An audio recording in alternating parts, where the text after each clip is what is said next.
Ukraine Russia যুদ্ধবন্ধে Putin ও জেলেনস্কির মধ্যে বৈঠক আয়োজনে কাজ শুরু করা হয়েছে বলে জানিয়েছেন যুক্তরাষ্ট্রের প্রেসিডেন্ট ডোনাল্ড ট্রাম্প। বৈঠক শেষে এক পোস্টে কথা জানান তিনি। এদিকে হোয়াইট হাউসে ইউরোপীয় নেতাদের সঙ্গে বৈঠক চলার মধ্যেই পুতিনকে ফোন করেন ট্রাম্প। তিনি একটি ত্রিপক্ষীয় বৈঠকের কথা বললেও কবে কোথায় এ বৈঠক হবে সে বিষয়ে কিছুই জানাননি। শারমিন স্বপ্নার রিপোর্ট। আগেরবারের মতো কোনো অঘটন ছাড়াই শেষ হয়েছে ট্রাম্প ও জেলেনস্কির বৈঠক। ইউক্রেন যুদ্ধ বন্ধে সোমবার দিনভর হোয়াইট হাউসে ভলোদিমির জেলেনস্কি ও ইউরোপীয় নেতাদের সঙ্গে বৈঠক করেন যুক্তরাষ্ট্রের প্রেসিডেন্ট ডোনাল্ড ট্রাম্প। বৈঠকের এক পর্যায়ে রাশিয়ার প্রেসিডেন্ট ভ্লাদিমির পুতিনকে ফোন করেন তিনি। পরে টানা কয়েক ঘন্টা কয়েক দফা বৈঠক শেষে সন্ধ্যায় সামাজিক যোগাযোগ মাধ্যম ট্রুথ সোশ্যালে দেয়া এক পোস্টে ট্রাম্প জানান, ভ্লাদিমির পুতিন ও ভলোদিমির জেলেনস্কির মধ্যে বৈঠক আয়োজনে কাজ শুরু করেছেন তিনি। পোস্টে একটি ত্রিপক্ষীয় বৈঠকের কথাও জানান তিনি, তবে কবে কোথায় এই বৈঠক হবে সে বিষয়ে কিছু জানাননি ট্রাম্প। এদিকে পোস্টে তিনি উল্লেখ করেন, সোমবারের বৈঠকে মূল আলোচ্য বিষয় ছিল ইউক্রেনকে নিরাপত্তার নিশ্চয়তা দেয়া। ইউরোপের বিভিন্ন দেশ এই নিশ্চয়তা দেবে, যার সমন্বয় করবে যুক্তরাষ্ট্র। পুতিন কিন্তু বরাবরই বলে আসছেন ইউক্রেন নেটোতে যুক্ত হতে পারবে না। এর আগে এ বিষয়ে আলোচনা হয়নি, আজ হলো। তবে ইউক্রেনকে সর্বোচ্চ সুরক্ষা দেওয়া হবে, এটা এই পুরো প্রক্রিয়ারই অংশ। এখানে আমরা সবাই সমমনা, সবাই সবাইকে সহায়তার মনোভাব নিয়েই এসেছে। অন্যদিকে ট্রাম্পের সাথে বৈঠক শেষে জেলেনস্কি প্রেসিডেন্ট ট্রাম্পের সাথে তার বৈঠকটি গঠনমূলক হয়েছে বলে জানান সাংবাদিকদের। এ সময় পুতিনের সঙ্গে যে কোনো ফরম্যাটে আলোচনার জন্য ইউক্রেন প্রস্তুত আছে বলে জানান তিনি।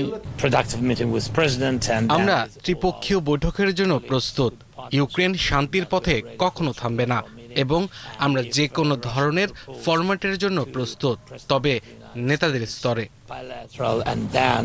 রাশিয়া ও ইউক্রেন যুদ্ধ শেষ করতে গত শুক্রবার আলাস্কায় পুতিনকে নিয়ে বৈঠকে বসেন ট্রাম্প। 3.5 ঘন্টা ধরে বৈঠক চললেও 3.5 বছরের যুদ্ধ নিয়ে কোনো ফলপ্রসূ সিদ্ধান্তে পৌঁছাতে পারেননি দুই নেতা। এরপরই জেলেনস্কিকে হোয়াইট হাউসে আমন্ত্রণ জানান ট্রাম্প। তার সেই আমন্ত্রণেই সোমবার ওয়াশিংটনে পা পড়ে জেলেনস্কির। সঙ্গে ছিলেন ইউরোপের বেশ কয়েকজন নেতাও। শারমিন স্বপ্না, 71। রাশিয়ার হামলায় ইউক্রেনের বিভিন্ন শহরে সোমবার অন্তত 10 জন নিহত হয়েছেন। এই হামলা হয়েছে ওয়াশিংটনে ইউক্রেনের প্রেসিডেন্ট ভলোদিমির জেলেনস্কির সঙ্গে ডোনাল্ড ট্রাম্পের বৈঠকের ঠিক কয়েক ঘন্টা আগে। ইউক্রেনের উত্তর পূর্বাঞ্চলীয় শহর খার্কিভে রাতের ড্রোন হামলায় একই পরিবারের 7 সদস্য নিহত হয়েছেন। নিহতদের মধ্যে রয়েছে একটি শিশু ও তার 16 বছর বয়সী ভাই। স্থানীয় কর্তৃপক্ষ জানিয়েছে এ হামলায় আরও 23 জন আহত হয়েছেন। এদিকে দক্ষিণ পূর্বাঞ্চলীয় জাপোরিজিয়া শহরে ব্যালিস্টিক মিসাইল হামলায় 3 জন নিহত ও 23 জন আহত হয়েছেন। এই হামলাকে নৃশংস বলেছেন জেলেনস্কি। তিনি এক্সে লিখেছেন, পুতিন ইউক্রেন ও ইউরোপের ওপর চাপ তৈরি করতে এবং কূটনৈতিক প্রচেষ্টাকে অপদস্থ করতে এমন নৃশংস হত্যাকাণ্ড চালাচ্ছেন। তবে এসব হামলার বিষয়ে তাৎক্ষণিক কোনো মন্তব্য করেনি রাশিয়া। আলাস্কায় ট্রাম্প পুতিন বৈঠকের পর আবারও আলোচনায় ক্রিমিয়া। 2014 সালে ইউক্রেনের কাছ থেকে দখল করে নেয়া ক্রিমিয়াকে কখনোই হাতছাড়া করতে চায় না রাশিয়া। অন্যদিকে ইউক্রেনও ক্রিমিয়াকে ফিরে পেতে মরিয়া, আর এর পেছনে রয়েছে সামরিক, অর্থনৈতিক ও ভৌগোলিক তাৎপর্য। বিস্তারিত মনিরুজ্জামান বাবুর প্রতিবেদনে। কৃষ্ণ সাগরের উত্তর উপকূল ঘেঁষে অবস্থিত একটি প্রাচীন জনপদ ক্রিমিয়া। একসময় যা ছিল অটোমান সাম্রাজ্যের অংশ। ক্রিমিয়া বিশ্ব পরিমণ্ডলে পরিচিত ও আলোচিত ছোট্ট একটি প্রজাতন্ত্র। সোভিয়েত আমলে এটি রাশিয়ারই অংশ ছিল। 1954 সালে সোভিয়েত নেতা নিকিতা ক্রুশ্চেভ এটি ইউক্রেনকে দিয়ে দেন। বলতে গেলে তখন থেকেই রুশদের মধ্যে অসন্তোষের শুরু।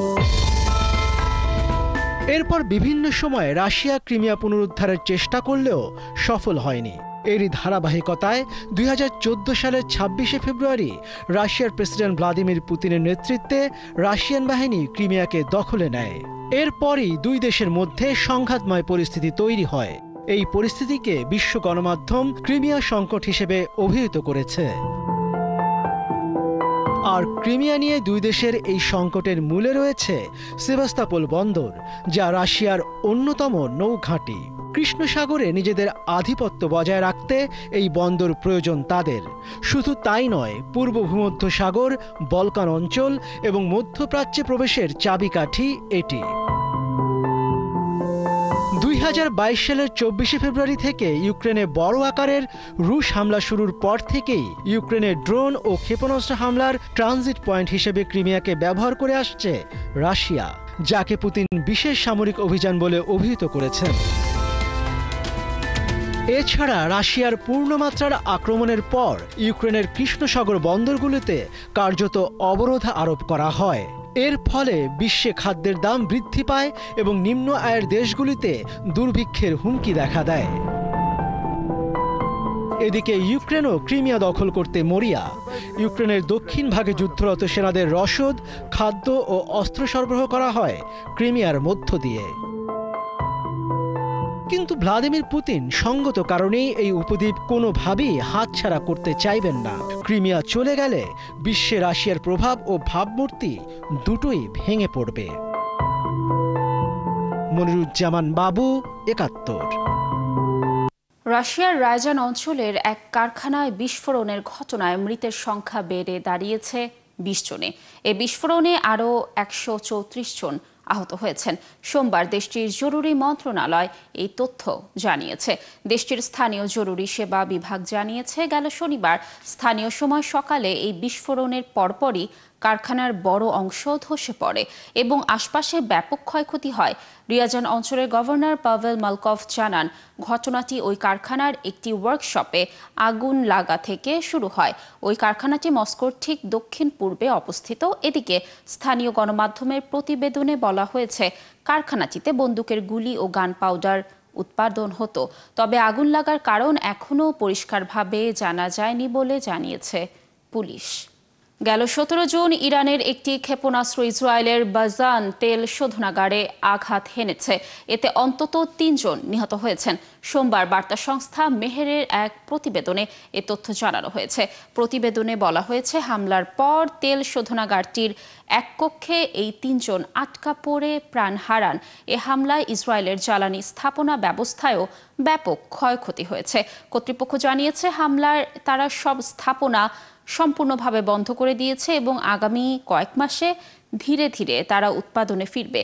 কোম্পানিটি জানিয়েছে, ইরানের ক্ষেপণাস্ত্র হামলায় তাদের প্রায় $20 কোটি ক্ষতি হয়েছে।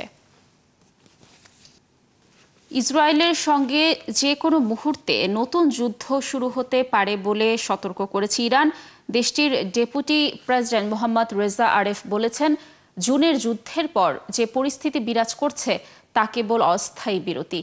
তিনি বলেন, প্রতি মুহূর্তে সংঘাতের জন্য প্রস্তুত থাকতে হবে। কোনো যুদ্ধবিরতি চলছে না, বরং শত্রুতার সাময়িক বিরতি চলছে। এর আগে রবিবার ইরানের সর্বোচ্চ নেতা আয়াতুল্লাহ খামেনির সামরিক উপদেষ্টা ইয়াহিয়া রাহিম সাফাভি বলেছিলেন, এখনও যুদ্ধের অবস্থাতেই আছে ইরান। যে কোনো সময় পরিস্থিতি ভেঙে পড়তে পারে, কোনো প্রোটোকল বা চুক্তি নেই। গত জুনে ইসরায়েলের বিমান হামলায় ইরানের পারমাণবিক স্থাপনা, সামরিক ঘাঁটি ও আবাসিক এলাকায় ব্যাপক ক্ষয়ক্ষতি হয়। নিহত হন ১,০০০-এরও বেশি মানুষ, যাদের মধ্যে ছিলেন উচ্চপদস্থ সেনা কর্মকর্তা ও পারমাণবিক বিজ্ঞানীরা। জবাবে ইসরায়েলে ক্ষেপণাস্ত্র ও ড্রোন হামলা চালায় ইরান।